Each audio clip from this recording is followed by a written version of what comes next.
Tá valendo? Boa noite a todos. Passou das 18 horas. Estamos voltando aqui às nossas lives, a nossa informação direta com vocês, tendo a verdade acima de tudo. Pela primeira vez saí do Rio de Janeiro, consegui ficar 2 dias e meio em Brasília. Gostaria de continuar, mas tenho que preservar ainda a questão da minha saúde. Está com dezembro e ficarei no Baixado por uma semana e, se Deus quiser, a gente volta à vida normal. Gostaria, nessa época, de fazer algumas viagens internacionais, tem alguns países bastante interessantes, a gente aprofundar os nossos laços de cooperação comercial.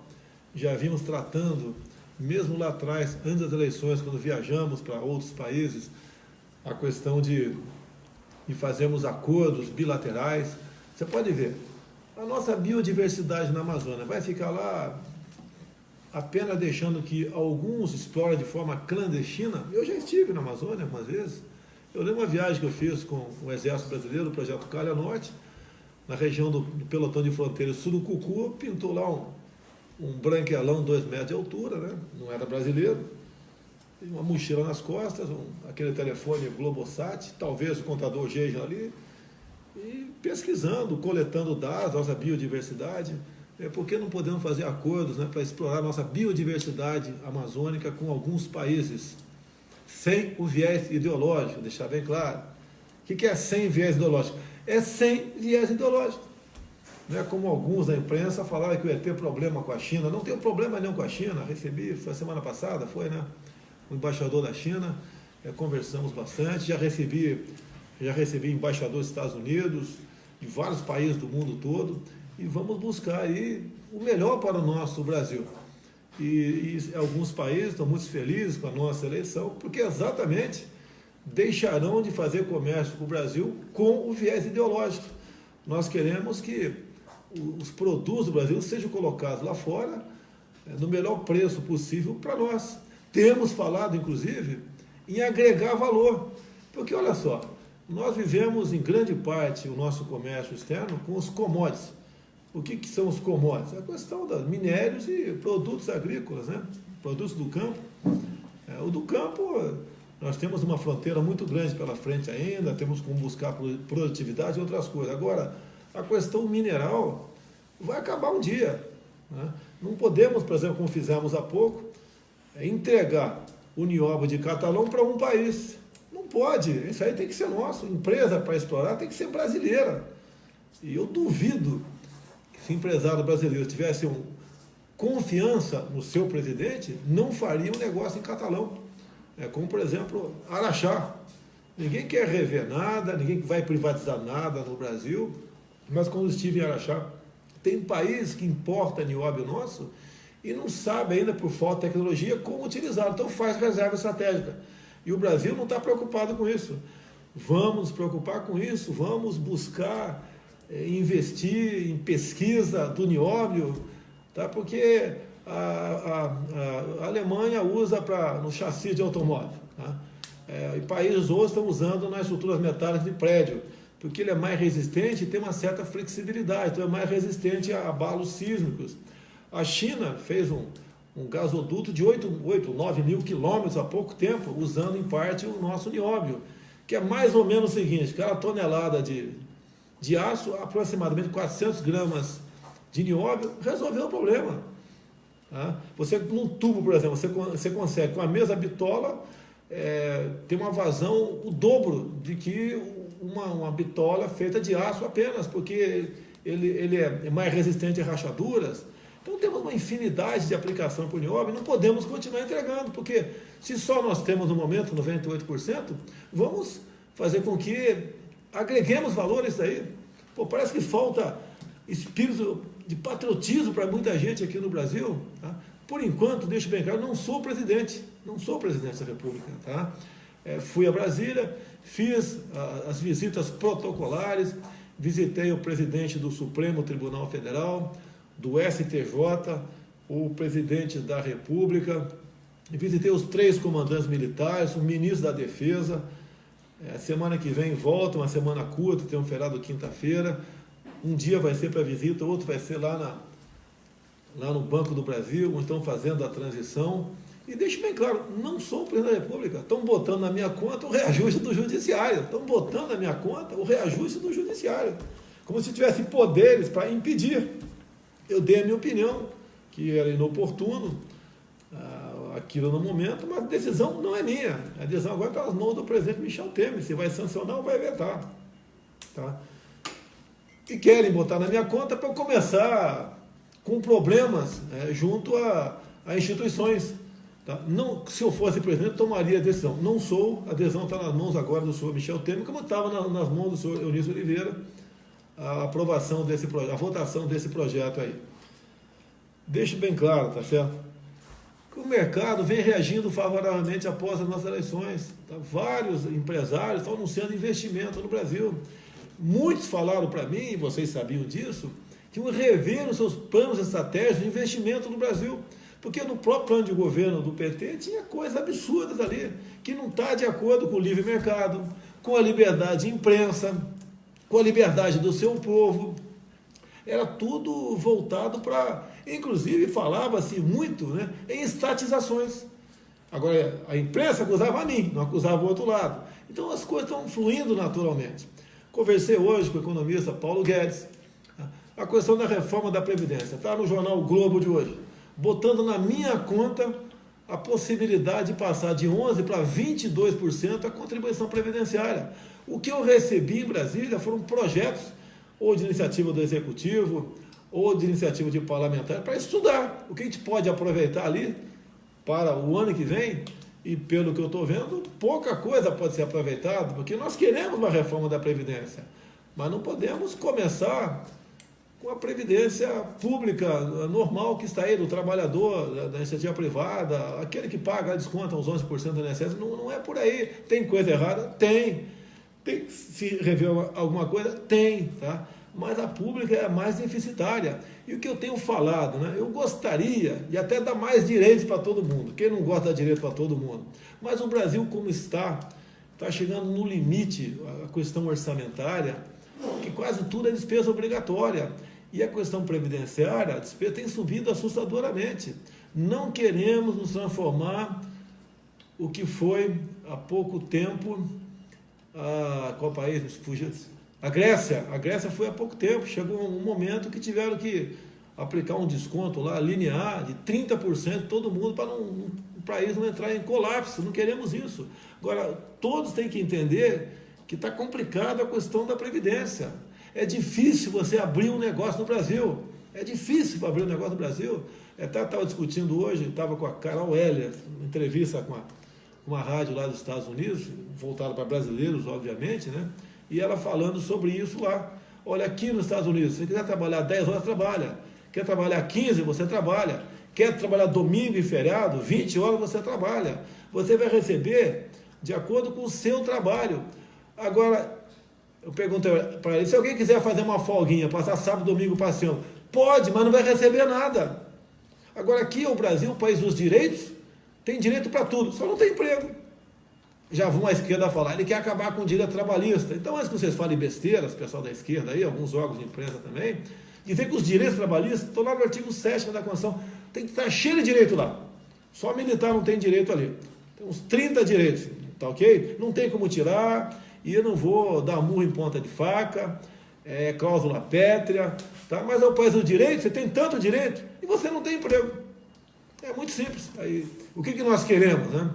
Conversando com a nossa equipe econômica, temos que destravar a economia, esse é o caminho, mas uma realidade, uma verdade tem que ser colocada para fora, tá certo? E o empresariado tem dito para mim, os empresários têm dito para mim, que ou se não pode continuar, né?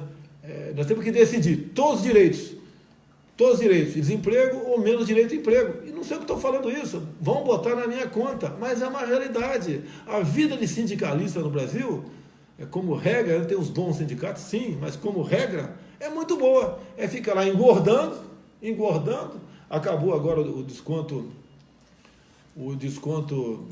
obrigatório para o sindicato, que era um dia de trabalho por ano cada trabalhador, isso não é mais obrigatório, complicou um pouco a vida deles, ok? Mas é muito fácil a vida de sindicalista, não, tá? Em grande parte, não são todos, repito, ficam lá apenas criticando. Olha, tá vendo? Você elegeram um cara que quer acabar com o direito trabalhista. Eu quero acabar com o desemprego. Agora, quem quer ser patrão no Brasil? Eu quero perguntar, quem quer ser patrão no Brasil hoje em dia? Ninguém quer. Ninguém quer. Eu até elogio aqui os empresários no Brasil, os comerciantes, os agricultores, pela coragem de investir no Brasil, que é muito mais fácil você pegar teu dinheiro, aplicar em alguma coisa. Bem, continuando aqui, o mercado reagindo. A crítica aqui, Estado de Israel, né? Muda a capital para Jerusalém ou não muda? Eu quero dizer o seguinte, teve um tal de Oswaldo Aranha, que em 1947, brasileiro, presidindo uma sessão da ONU, criou o Estado de Israel. Ok? Então, quem está contra Israel, critica Oswaldo Aranha. Eu não estou contra Israel. Eu estou favorável a Israel. Agora, a bronca, né? Suspender uma ida de empresários para o Egito porque o Bolsonaro falou não sei o quê. Ah, pelo amor de Deus, pô, pelo amor de Deus, vai dar bola para isso, poxa. Quem decide a capital de Israel é o Estado de Israel. O Brasil não mudou a capital do Rio para Brasília? Teve algum problema? Quem decide somos nós, pô. Vamos supor que o Brasil não tivesse negócio com Israel, negócio nenhum com Israel. Fosse a partir de agora, vamos abrir uma embaixada de Israel. Onde é que estaria? Em Tel Aviv ou Jerusalém? Ou seremos obrigados a botar onde certos países quisessem. Nós aqui no Brasil nos damos bem com todos, com todos. Não temos problemas com ninguém do mundo todo, com o mundo árabe, seja quem for. Nos damos bem com todo mundo, nós não queremos problema. Gostaria que esses problemas, outros que existem na região do Oriente Médio, fossem resolvidos há muito tempo. Queremos a paz. Agora criar um cavalo de batalha, porque a capital vai sair de Tel Aviv, vai para Jerusalém, não vai. Pô, para com essa frescura, pô, para com essa frescura. Tá? Daí vem a imprensa, ele cria, criando atrapalhadas internacionais. Fui muito bem, estou sendo muito, conversa maravilhosa com todos os países, o pessoal tem visitado aqui em casa, tá? Conversas maravilhosas, fortalecimento dos laços de amizade, comerciais, e buscar a maneira de diminuir essa pressão que existe, conflitos no mundo todo. Esse é o nosso sentimento, esse é o nosso pensamento. Previdência, já falei da Previdência ou não? A imprensa quis botar na minha conta aí, 40 anos para se aposentar de forma integral, não tem nada a ver com isso, é proposta que está na Câmara ou está lá no governo, passei de 11 para 22 o desconto previdenciário, isso é um absurdo. É melhor o trabalhador ficar com aquilo que ele é obrigado a dar para o Estado e deixar o líquido para o Estado. Fica melhor fazer isso aí. Nós não podemos falar em salvar o Brasil quebrando o trabalhador. Entendemos o mercado, entendemos tudo isso aí, temos boas pessoas que estão do nosso lado, estão formando o nosso time de ministério, vocês sabem, né? Na economia tem o Paulo Guedes, tem carta branca, está juntando lá Ministério da Economia com planejamento, com indústria e comércio também. O Paulo Guedes tem dito o seguinte: eu quero diminuir os impostos, quero abrir o mercado, mas para abrir o mercado, ele é bem claro, nós temos que diminuir os impostos, então a gente quebra os empresários brasileiros. É uma pessoa que eu confio nele, e pelo que eu vejo, o mercado, os empresários, todos confiam nele, e nós precisamos ter uma equipe para salvar o nosso Brasil. Nós temos aqui o general Heleno, que a princípio iria para a defesa, depois resolveu ir para o gabinete de segurança institucional do meu lado. Pô, você acha, para mim, eu fiquei felicíssimo com a ideia do Heleno, vai estar do meu lado, né, Brasil? Do meu lado, quem não quer um jovem que está com 70 anos de idade, o Heleno do teu lado para te aconselhar, um homem que serviu por quase 50 anos no Exército Brasileiro, esteve no Haiti, comandou a Amazônia. Veja um pouquinho a história dele lá da Raposa Serra do Sol. É um brasileiro de verdade, e abriu a oportunidade agora para a defesa entrar outra pessoa, né? Eu só não abro mão que seja um 4 estrelas, um oficial general do último posto, só não abro mão disso. O resto a gente conversa, vai ser da Marinha, da Aeronáutica, do próprio Exército também, para mim não tem problema nenhum, mas tem que ser um 4 estrelas, e confiar em qualquer um que porventura chegue lá. Temos aqui o nosso Marcos Pontes, é o coronel da Aeronáutica, fez a Academia da Força Aérea, mas, né, é um piloto de prova, formado pelo ITA, tá? Foi para o espaço, acho que, se eu não me engano, é o único astronauta do hemisfério sul. É motivo de orgulho para nós. Estava na NASA, está se desligando da NASA agora. Então, a pessoa perfeitamente ligada com esse mundo, com as questões de futuro, tecnologia, pesquisa, inovação, a indústria de quarta geração, é a pessoa adequada. E outra coisa importante que eu vejo nele, tem iniciativa, já está conversando, fazendo conversações na questão da base de Alcântara. Como é que a gente pode se furtar de lançar satélites na base de Alcântara para outros países? Como é que pode? Há pouco tempo tinha um deputado do PT, Domingos Dutra, que lançou um projeto que eu apelidei de Bolsa Satélite. Cada satélite lançado, 20% do lucro iria para os quilombolas. Vamos tratar com dignidade os quilombolas? Vamos. Mas dar 20% do lucro para eles, porque estão ali do lado, não tem cabimento isso aí. Não tem cabimento. O que nós queremos fazer? É treinar os quilombolas, a garotada lá da base de Alcântara, para trabalhar lá na base de lançamento, tá certo? É inseri-lo nesse mercado promissor, dar meios para ele realmente se libertar, não ficar vivendo aí de favores do Estado. É isso que nós vamos fazer, e queremos fazer, e o Marcos Pontes quer fazer isso também.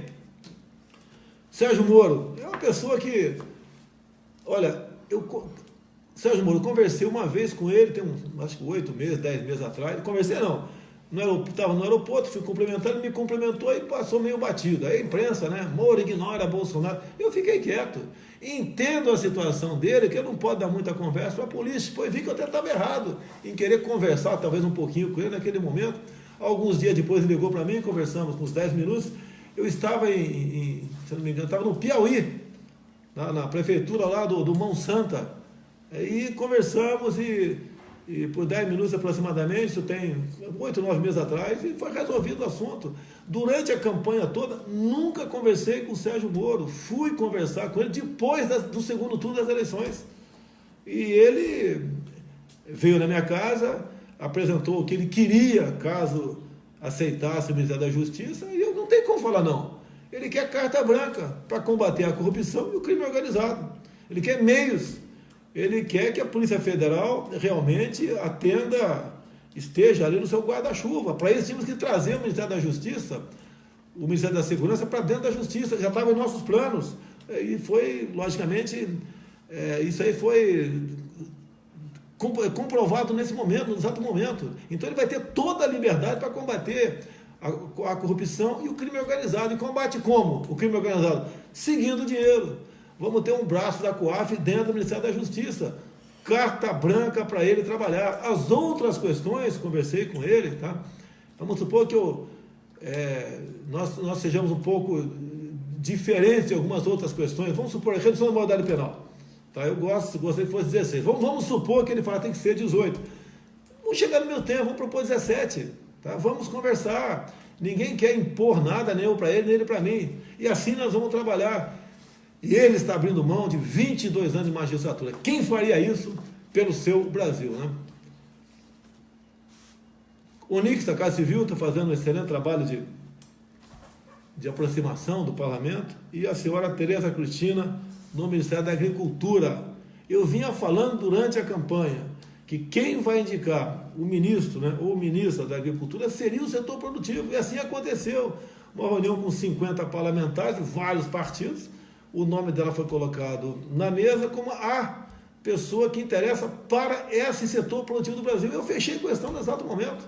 Lamento que outro colega aí andou se excedendo, achando que devia ser ele, porque ele representava melhor, porque estava mais tempo comigo. Está mais tempo comigo, tem que botar minha mãe como ministra, né, então? Minha mãe está comigo há 63 anos. Me apoia em tudo até hoje. Tudo. Minha mãe apoia em tudo até hoje. Então, minha mãe tinha que ser a ministra da Agricultura. Tá? Agora, agradeço a outra pessoa, me ajudou muito com informações, com viagens pelo Brasil, participando de movimentos políticos pelo Brasil. Mas, né, e nós precisamos da Câmara, e a Câmara sabe, os deputados, os senadores sabem o que eles querem para a questão do agronegócio, apresentou o nome dela, eu fechei a questão. O que eles querem, entre outras coisas? Que o MS tem ponto final. O que eles querem? A segurança jurídica. Não pode ele acordar hoje e está sendo demarcado como terra indígena. Ao arrepio da legislação, a área CMBio, parte deles, Eles simplesmente vinham praticando a verdadeira indústria da multa. Então, está acertado. E não houve recuo na questão da fusão. O entendimento depois foi de que seria melhor separado. Agora, atenção pessoal ambientalista, quem vai indicar o ministro do Meio Ambiente, sabe quem vai ser? Jair Messias Bolsonaro. Estão contentes? Estão contentes? E eu quero vocês trabalhando, de verdade. E não a questão, trabalhando por interesse. Vocês do meio ambiente não sabem o que é produzir, muitos de vocês. Não sabem quanto é difícil ser agricultor no Brasil. Ser um produtor rural, não sabe. Vai lá se metendo na caneta nos caras. E me parece, não tenho certeza ainda, nós estamos chegando a informações que aproximadamente 40% das multas aplicadas aos produtores rurais vão para ONGs. E isso é um decreto presidencial. Eu não sei se é verdade, mas se for, você já sabe o que eu vou fazer. Sabe muito bem o que eu vou fazer. Tá? Não vai ter aquele ativismo. Até, por exemplo, eu fui multado em R$10 mil por pesca irregular na Baía de Angra. Data, se não me engano, foi 12 de março de 2012. Mas que eu lembro perfeitamente, foi numa terça-feira, 12h20. Só que às 15h30 apareceu a primeira digital minha no painel de presença na Câmara. Então, eu não estava lá. Vim aqui no IBAMA do Rio, na superintendência, não teve jeito. Me mandaram para o Supremo Tribunal Federal, eu respondi por crime ambiental, ralei igual um cão. Se eu fui massacrado como deputado federal por um crime ambiental que eu não cometi, porque estão nos autos, a data e horário, nem se eu tivesse pego um foguete em Angra indo para Brasília, não dava tempo de eu botar o dedo no painel naquele espaço de tempo. Imagina o produtor rural, que é obrigado, muitas vezes, a se submeter aos caprichos de alguns fiscais do IBAMA e ICMBio. Outra coisa, turismo. Não existe turismo no Brasil. Olha, vamos falar de Baía de Angra. Se a Baía de Angra estivesse nas mãos de os espanhóis, por exemplo, que gostam de fazer turismo, estaria faturando bilhões de reais por ano, mas não pode por quê? Tudo lá, estação ecológica de Tamoios. E está abandonado. Eles estão querendo agora ampliar, né? Está faltando 3 mil fiscais no Brasil. Vocês estão de brincadeira. Eu estou achando que estão de brincadeira. Tá? E o que nós queremos é Baía de Angra e outros locais do Brasil, como a Barra do Ribeira, lá em Iguape, Cananéia, Ilha Comprida, entre outras regiões do Brasil. Não é demarcar como Parque Nacional, Estação Ecológica, seja lá o que for, unidade de conservação, e resolver o assunto. Não queremos isso. Nós queremos fazer o turismo nessa região, porque isso traz divisa para a gente. E o turismo nessa região, o que acontece ainda? Você preserva. Você pega uma Ilha do Sandre, aqui, eu estou falando aqui do Rio porque eu conheço muito bem, Ilha do Sandre, tá ok? Lá está tudo abandonado. Se você quiser, se alguém quiser passar hoje por lá e fazer uma barbaridade, faz. Pesca com bomba, derruba árvore, porque não tem como fiscalizar. Agora, se tivesse um hotel lá, né? Um hotel lá explorando o turismo de forma legal, o que estaria acontecendo com toda certeza? Estamos empregando gente aqui da Costa Verde, né? Mangaratiba, Paraty, Angra dos Reis, levando divisa para os municípios, levando turista para lá, e estaria sendo preservada a área, porque a responsabilidade seria de quem está no hotel. E ponto final, isso nós queremos no Brasil, nessa questão de turismo aqui. Okay? Então o turismo preservaria o meio ambiente, não essa forma chita que o IBAMA vem fazendo até hoje. Então, estamos aqui em vias, né, de apresentar o nosso futuro ministro do meio ambiente, talvez semana que vem, o da saúde, o das relações exteriores e depois o da educação. Educação é um ministério complicado. Essa prova do Enem, vamos falar que eu estou implicando. Agora, pelo amor de Deus, esse tema, a linguagem particular daquelas pessoas, o que nós temos a ver com isso, meu Deus do céu? A gente vai ver a tradução daquelas palavras, um absurdo, vai obrigar a molecada a se interessar por isso agora para o Enem do ano que vem. Pode ter certeza, fique tranquilo, não vai ter questão dessa forma ano que vem, nós vamos tomar conhecimento da prova antes, não vai ter isso daí, vão ter perguntas sobre geografia, dissertações sobre história, questões realmente voltado ao que interessa, ao futuro da nossa geração, do nosso Brasil, e não essas questões menores. Ainda fica estimulando a briga entre pessoas que que pensam diferente, que têm opções diferentes, etc. E nós não queremos isso. Nós queremos é pacificar o Brasil. E queremos que na escola a molecada aprenda algo que no futuro lhe dê liberdade. Ele possa ganhar o seu pão com o seu trabalho e não fique com essas questões menores que a gente vê por aí, ideologia de gênero. Que importância tem isso? Vá ser feliz, cara. Se você quer ser feliz com outro homem do outro lado, vá ser feliz. Se você, mulher, quer ser feliz com outro homem, vá ser feliz. Agora não fica perturbando isso nas escolas, obrigando a criançada a estudar uma besteira que não vai levar a lugar nenhum. Quem ensina sexo é papai e a mamãe, ponto final. Acabou. Não tem mais que discutir esse assunto. Agora, por isso, nós precisamos de um bom ministro da educação. Precisamos, sim, com autoridade, tá? Que realmente entenda que nós somos um país conservador. Vai querer, você é tudo liberal? Você quer liberar? Se esse cara quer liberar o que é deles, que libera o que é deles, mas não vai botar dentro do Ministério da Educação certas coisas que não nos interessam. Não vai. Qual o objetivo da educação? No final da linha, você ser um bom técnico, né? Você ser um bom profissional do ensino superior, um bom patrão, um bom empregado, um bom liberal, e não um conhecedor dessas besteiras, ideologia de gênero. As universidades aqui, pelo amor de Deus, uma parte considerável delas é dinheiro jogado fora. Lá no centro acadêmico, tanta besteira que a gente vê em vídeos, até televisão mesmo faz matéria. Teve na UNB em Brasília, falando no centro acadêmico, era maconha, era camisinha, preservativo no chão, cachaça na geladeira, tudo pichado, parecia um ninho de rato. E daí? Tá? Mudar isso é difícil. Vão querer parar as universidades, me chamar de homofóbico, de fascista, ditador, né? A gente vai tentar mudar isso aí, porque o brasileiro, a maioria dos brasileiros que votaram em mim, não querem mais isso, e ponto final. E eu também não quero isso. Aí eu vim do interior, lá do fim do Vado Ribeira, o lugar mais pobre do estado de São Paulo, do lado paulista, estudava lá sozinho na biblioteca quantas vezes, era um aluno exemplar na escola. Hoje o jornal Estado de São Paulo, o chefe lá de cadastro, como é que é? Documentação e cadastro, arquivo do Estado de São Paulo, me entrevistou hoje. Eu fiz 21 palavras cruzadas no Estado de São Paulo, a começar em 1971, eu tinha 16 anos de idade, me entrevistou, para mostrar que naquela época a educação é diferente. Nós tínhamos iniciativa, eu tive iniciativa de ser colaborador do jornal Estado de São Paulo, fazendo palavras cruzadas, motivo de orgulho para minha família, quando meu nome saía no jornal. Tive dificuldade.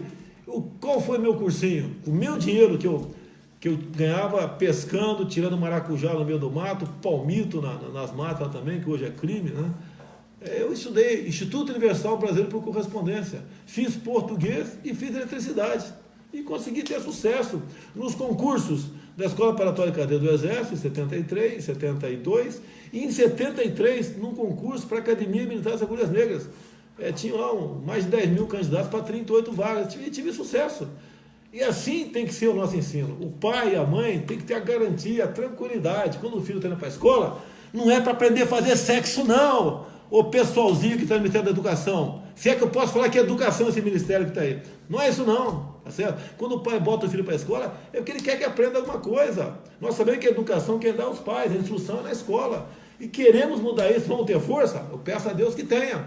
Peço o apoio de vocês para nós mudarmos aí. Ninguém quer impor nada, mas queremos a normalidade. As viagens que eu fiz, né? Japão, Coreia do Sul, tive Israel, tive Estados Unidos, dei uma passagem como turista em Taiwan, a coisa é diferente. Ela se tem respeito, tem responsabilidade. Eu fui nas escolas, só de ver o semblante da garotada. Hoje mesmo, onde é que foi aí? O pessoal me ajuda aí. Prenderam um montão de gente.